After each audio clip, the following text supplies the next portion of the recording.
Plusieurs années avaient passé. Mes tribulations avec Morgane et ses acolytes m'avaient définitivement guéri de ma kleptomanie. J'aurais pu oublier complètement cette période étrange de ma vie, mais elle était restée dans mes mémoires comme un songe inquiétant. Cependant, le labyrinthe me laissait en paix. Ma vie avait évidemment changé, et j'ai pu voir le monde changer autour de moi. J'avais toujours cru que la dictature arriverait de manière brutale, comme ça avait été le cas par le passé. Une police de la pensée brûlerait les livres en place publique, en gigantesque auto-da-fé, et réduirait au silence tous ceux qui élèveraient une voix dissonante face à une harmonie imposée. Mais l'emprise de l'enchanteur sur la réalité qu'il jugeait imparfaite, indigne de l'idéal, s'affirma de manière paisible et silencieuse, comme une force lancinante et implacable qui cependant s'imposait sans cri et sans effroi.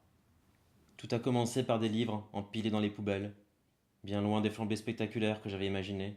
On emmenait paisiblement les petits mondes de papier à la benne, parce que personne ne lisait plus. Les maisons se vidèrent peu à peu, même des plus innocents bibelots. Il fallait dématérialiser, car la matière était l'ennemi.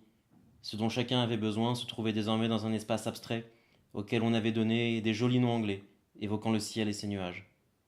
Le règne céleste avait commencé. Pour définir l'idéal que chacun devait s'efforcer d'atteindre, il y avait un mot: l'homéostase, la parfaite égalité entre l'extérieur et l'intérieur. On disait que les véritables élus étaient en harmonie absolue avec le monde. Ils recevaient, ils consommaient, et renvoyaient le signal reçu sans l'avoir altéré. Peu à peu, de manière insidieuse, on voyait tous ceux que cet état de fait effrayait se muer en fous, en marginois sociaux. Mais personne ne les inquiétait. Aucune police ne cassait leurs portes au milieu de la nuit pour les capturer et les torturer. Les plus sensibles ne supportaient pas de voir le monde changer ainsi. Les méritants, entièrement acquis à l'idéal de l'enchanteur, étaient de plus en plus nombreux. Au début, c'était surtout les enfants et les adolescents, ceux qui avaient été remplacés par l'enchanteur quelques années auparavant. Mais peu à peu, cette quête d'un équilibre parfait s'est étendue à tout le monde. Aujourd'hui, je simule leur démarche, leur attitude, leur sérénité de machine pour ne pas me faire remarquer. S'ils me repèrent, je perdrai mon travail. Je finirai par voler pour survivre, et alors seulement, ils me tueront.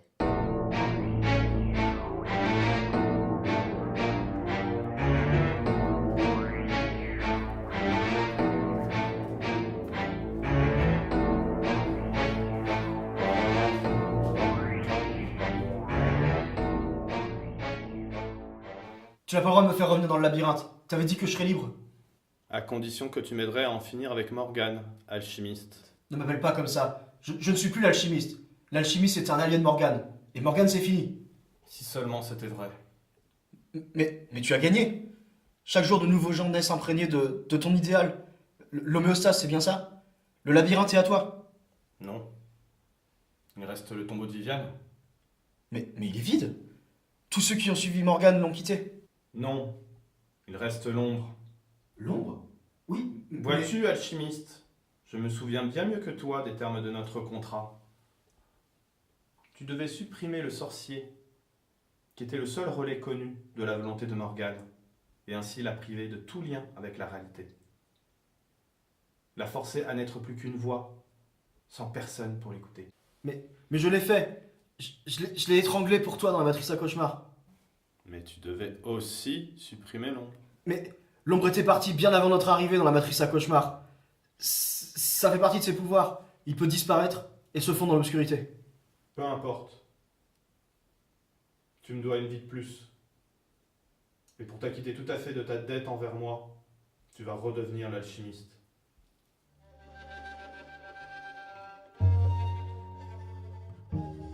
Je n'avais plus rêvé du labyrinthe depuis longtemps.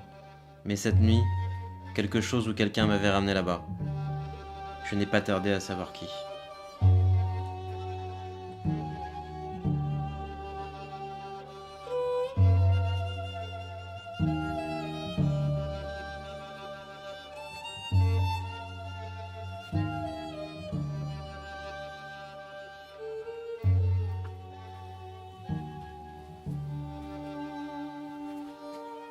Alors c'était toi. Assieds-toi. Je croyais en avoir fini avec cette merde.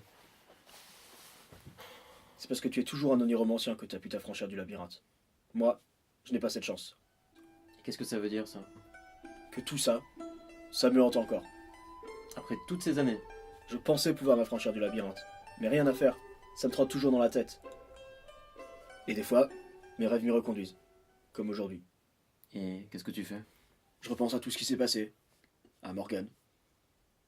Tu t'es jamais demandé pourquoi elle a disparu? Ni ce qu'elle est devenue?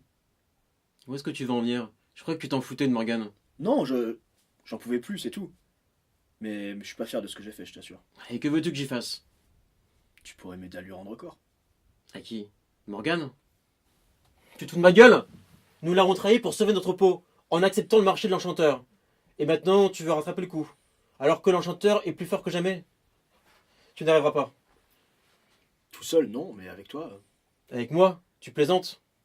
Bah, écoute, quand tu as pactisé avec l'enchanteur, c'était pour retrouver une vie normale, non? Oui, si on veut, mais... Où veux-tu en venir? Bah, est-ce que t'as retrouvé une vie normale? Ça dépend de ce qu'on appelle normal. De toi à moi, est-ce que tu es à l'aise dans le monde actuel? Pas vraiment, mais... Dans le monde d'avant non plus. Moi, j'ai l'impression d'une cage dans ma tête, qui chaque jour devient plus étroite. N'oublie pas que rien n'est plus précieux à l'homme que ses rêves. Si tu les lui prends, il te faudra lui en donner d'autres. Sinon, tu en feras ton pire ennemi. C'est quoi ça? Un passage du dogme. Au fond, l'enchanteur veut contrôler notre faculté de rêver. Tu enfonces une porte ouverte, là. Oui, mais en tout cas, j'en peux plus. Je peux pas continuer comme ça. Tant pis pour l'enchanteur, je me lance. Non. Comment fait-on pour se lancer? Je sais pas, je pense que ça se fait tout seul. Quand on est au pied du mur, quand on a tout essayé sans succès. Quand on n'a plus rien à perdre, c'est ça? Oh non, bien avant. Moi, par exemple, dans la vie réelle, je suis quelqu'un d'important. J'ai tout à perdre. Mais tant pis. Bon. Admettons que je t'aide à rendre corps à Morgane. Tu as une idée? Tu te souviens de Jean-Kevin?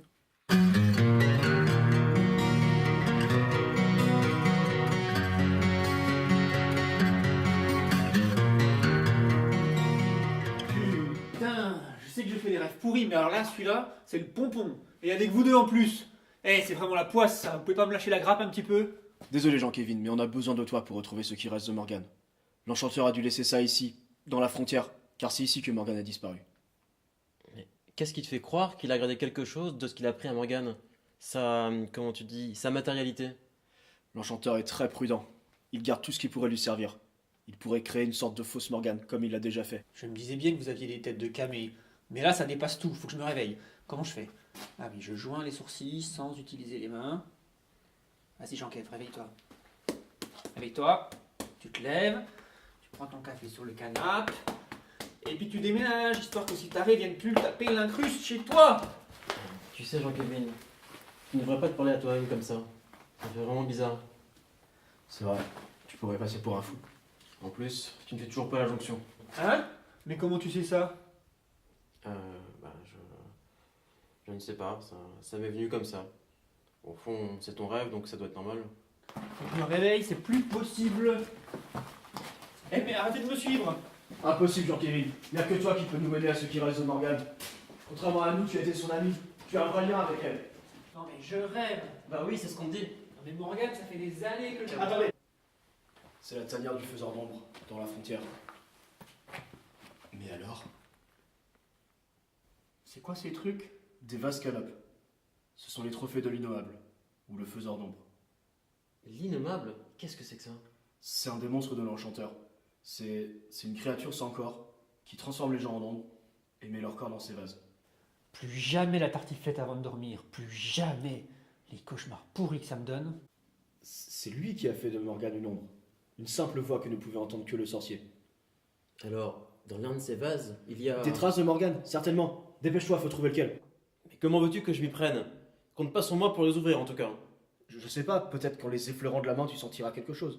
Ah d'accord. T'as vraiment pas de plan en fait, c'est ça? Je ne savais pas que Jean-Kevin nous conduirait ici. Et puis c'est toi, l'omniromancien. Oniro quoi? Qu'est-ce que tu veux que je ressente? Les mecs, vous êtes vraiment perchés. C'est lui, je te l'avais dit. Il dévore. C'est bon, je l'ai. Tirons-nous.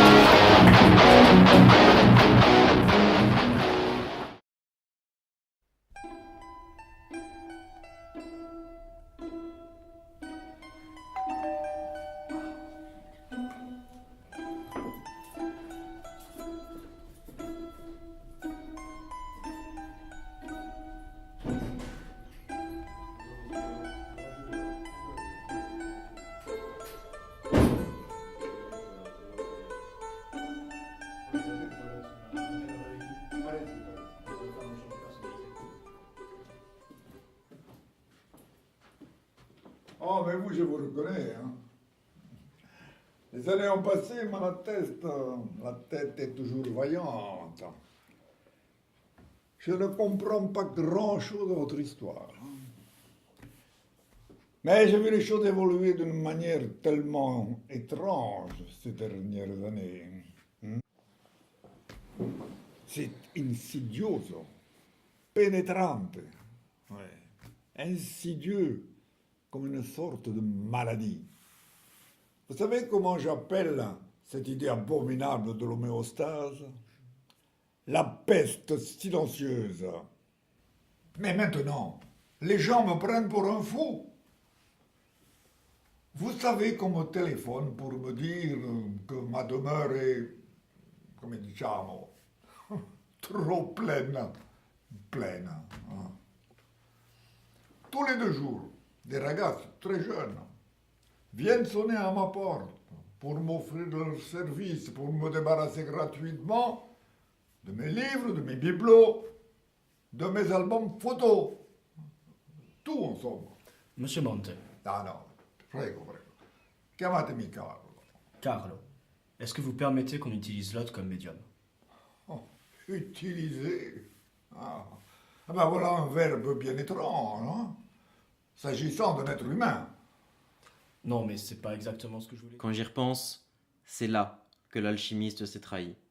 C'est une simple façon de parler, me direz-vous, mais ça m'a mis la puce à l'oreille. L'autre est un corps sans conscience, et Morgane, une conscience privée de corps. Le lien qui les unit permettrait peut-être de rendre une forme de matérialité à Morgane, à l'aide du canapé. Elle n'était qu'une voix, et une seule personne pouvait l'entendre, le sorcier. Mais il a disparu. Imaginez la détresse qui doit être la sienne, perdue quelque part dans les limbes entre le monde matériel et le monde des rêves. Elle n'est plus qu'une voix que plus personne désormais ne peut entendre. Laissez-nous la retrouver. Mais comment? Là, c'est à Mordred de jouer. C'est lui le néromancien. Perché no? Hein?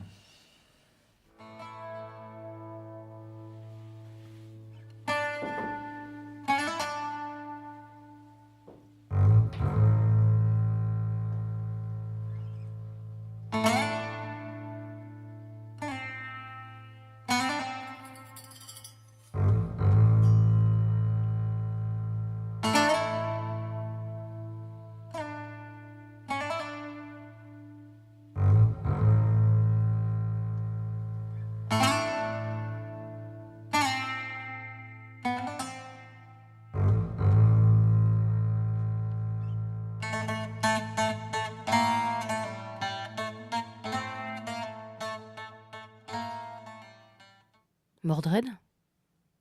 C'est toi? C'est sa voix, ça a marché. Ce que je n'avais pas dit à l'alchimiste, c'est que j'avais pris un vase au hasard.